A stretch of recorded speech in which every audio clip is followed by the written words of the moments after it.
Assalamualaikum warahmatullahi wabarakatuh. Selamat pagi, Puhaba Syedara. Kembali lagi bersama kami dalam Berita Aceh. Bersama saya, Elzira Felicia. Sejumlah berita aktual dan menarik lainnya telah kami siapkan untuk Anda. Berikut 3 pilihan berita utama pada pagi hari ini.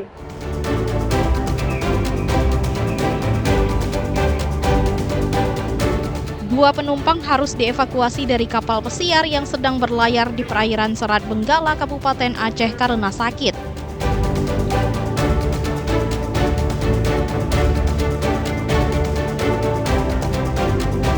Kasus seorang siswa SMP di Kabupaten Pidi Jaya dianiaya seniornya mengalami trauma dan tidak berani ke sekolah ditangani petugas.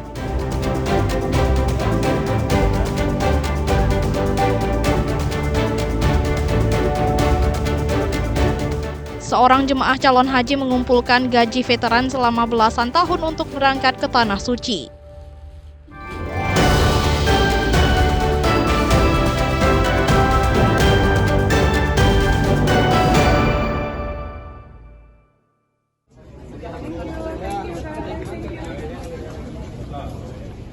Dua penumpang kapal pesiar asal Jerman harus dievakuasi tim SAR dari perairan Selat Benggala, Aceh Besar karena sakit.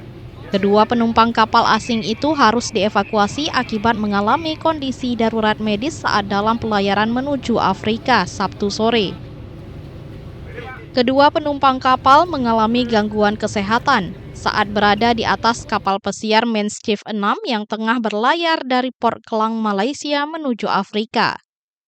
Herbert Ronald, pria berusia 88 tahun berkeluarga negaraan Jerman, mengalami hipertensi dan diabetes. Sementara Yulia, penumpang perempuan berusia 45 tahun yang tengah hamil, mengalami mimisan dan membutuhkan penanganan medis lebih lanjut. Tim SAR Banda Aceh mengerahkan KN Kresna untuk menjangkau lokasi evakuasi.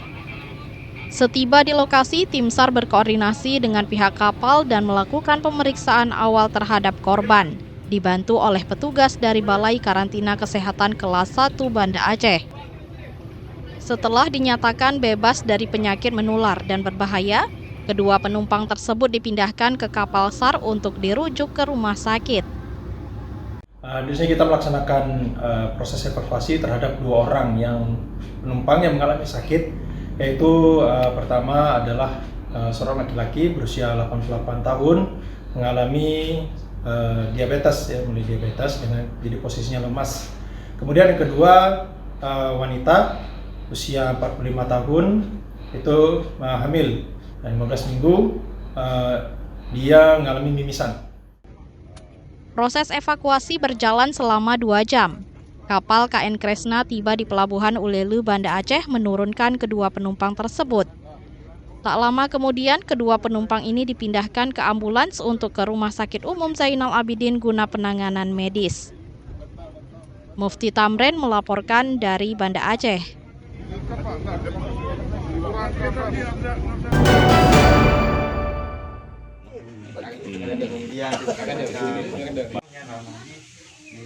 Kasus penganiayaan seorang siswa sebuah SMP negeri di Kabupaten Pidi mulai ditangani. Korban berinisial MA yang tidak berani masuk sekolah sejak kejadian tersebut mendapat perhatian pihak terkait. Petugas Dinas Sosial Dinsos Pidi Jaya bersama Kabid Pemberdayaan Perempuan dan Perlindungan Anak P3A Dinsos setempat mengunjungi rumah korban. Kedatangan petugas untuk memulihkan trauma korban yang tinggal bersama orang tuanya di Desa Pohroh, Kecamatan Bandar 2. Kunjungan tersebut diharapkan bisa memulihkan psikologis anak yang jadi korban, mengingat usianya masih 13 tahun. Petugas juga menyerahkan bahan kebutuhan pokok dan pakaian kepada keluarga korban. Kita di Dinas Sosial nanti kita tunjukkan Bapak itu bersifat psikolog ya, nanti langsung ditangani oleh pihak provinsi. Itu harus ada sosialisasi dalam bentuk sosialisasi dan trauma healing. Jadi nanti pihak Bapak akan mengunjungi pihak korban dan pelaku akan memberi psikolog yang bentuk terapi sosial untuk anak-anak ini yang bertujuan untuk pengurangan trauma si korban yang berlaku. Kabid P3A Dinsos Pidijaya, Mutia, ikut wawancarai korban dan menghiburnya agar tidak larut dalam kesedihan. Kami mohon maaf pertama kejadian itu memang naas. Kami dari pihak Dinas Pendidikan tidak menyalahkan siapa-siapa. Kami berharap kepada guru-guru dan kepala sekolah waktu jam istirahat tetap mengawasi anak-anak supaya jangan berkeliaran, jangan ada kejadian-kejadian seperti yang sudah terjadi. Sebelumnya, Polres Pidijaya juga sempat berkunjung ke rumah korban untuk tujuan yang sama. Polisi telah menyelidiki kasus perundungan di sekolah, apalagi korban belum lagi masuk sekolah. Tim Liputan melaporkan dari Pidijaya.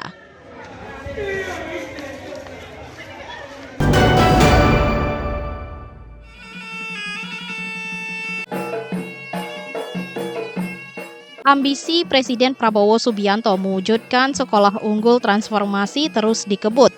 Wakil Menteri Pendidikan Tinggi, Sains dan Teknologi, Kemendikti-Saintek, Stella Christy, turun ke daerah untuk meninjau potensi sekolah ini sebagai model nasional. Salah satunya SMA Negeri 10 Fajar Harapan Banda Aceh. SMAN 10 Fajar Harapan Banda Aceh menjadi salah satu dari 12 sekolah unggul yang dibidik pemerintah. Sekolah tersebut akan memudahkan siswa mengakses perguruan tinggi berkualitas hingga ke luar negeri. Sekolah tersebut terdiri dari 2 model, yakni Garuda Baru yang dibangun dari awal dan Garuda Transformasi berbentuk pembinaan dari sekolah induk. Dalam kunjungan ke Sekolah Unggul Banda Aceh, digelar diskusi dan sesi tanya-jawab siswa. Dalam kesempatan tersebut, Stella juga berbagi tips mendapatkan beasiswa ke luar negeri. Dan dengan jadi kita lihat pertama dari segi prestasinya ini sangat tinggi sekali kalau kita lihat dari prestasi akademik di Dapodik ya, di Dapodik ini di Dasmen ini sangat tinggi sekali, dan juga ini merupakan suatu representasi dari Aceh, sehingga itu juga menjadi bagian penting karena sekolah Garuda ini untuk memberikan akses. Bapak Presiden menginginkan kita membangun ekosistem sains dan teknologi Indonesia dengan cara yang paling strategis itu adalah memberikan akses, sehingga yang tadinya mungkin akan sulit mendapatkan akses ke sains dan teknologi akan bisa mendapatkannya. Sekolah Unggul Garuda juga untuk memperluas akses pendidikan, khususnya bagi siswa di luar Pulau Jawa dan dari keluarga menengah ke bawah. Program Garuda Transformasi tidak akan mengubah kurikulum, namun akan meningkatkan akses dan koneksi dengan perguruan tinggi dalam dan luar negeri. Tadi kan dipermasalahkan ini kayak eksklusif, tapi saya kira dengan kita jadikan sekolah Fajar Harapan ini sebagai sekolah unggul Garuda Transformasi, nanti dengan network skala unggul 23 kabupaten kota, nah tentunya keunggulan Garuda ini juga akan mengalir ke seluruh kabupaten kota.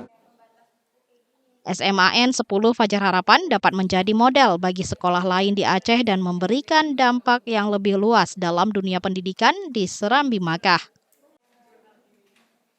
Mufti Tamrin melaporkan dari Banda Aceh.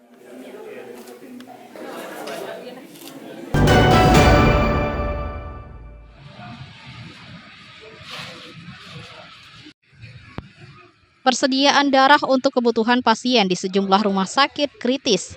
Minimnya pendonor darah menyebabkan pasien yang selalu membutuhkan transfusi darah harus menunggu. Kondisi ini menyebabkan pasien talasemia di Kota Langsa kerap mengalami krisis darah. Padahal 76 pasien talasemia harus selalu mendapatkan darah secara berkala karena penyakit bawaannya. Transfusi darah untuk pasien talasemia untuk bertahan hidup. Mereka harus rutin transfusi darah lantaran gangguan pada organ tubuhnya. Dalam rangka memperingati Hari Talasemia Sedunia, kondisi penderita menjadi perhatian publik. Saat ini terdapat sedikitnya 76 orang tua yang terdiagnosis mengidap penyakit genetik ini. Mereka membutuhkan transfusi darah secara rutin untuk bertahan hidup. Untuk memperoleh darah, pihak rumah sakit dan keluarga pasien talasemia harus berupaya keras mencari pendonor darah agar bisa diberikan kepada penderita talasemia. Pengalaman kami bahwa rata-rata itu minimal karena ada yang sampai 2 kali sebulan, bisa 2 kali. Mungkin pada kondisi-kondisi yang agak berat sehingga dia HB-nya cepat turun. Biasanya pengalaman kami itu masalahnya yang sering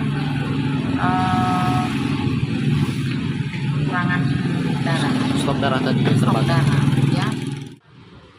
Komunitas dan keluarga pasien harus terus mengedukasi warga tentang pentingnya donor darah.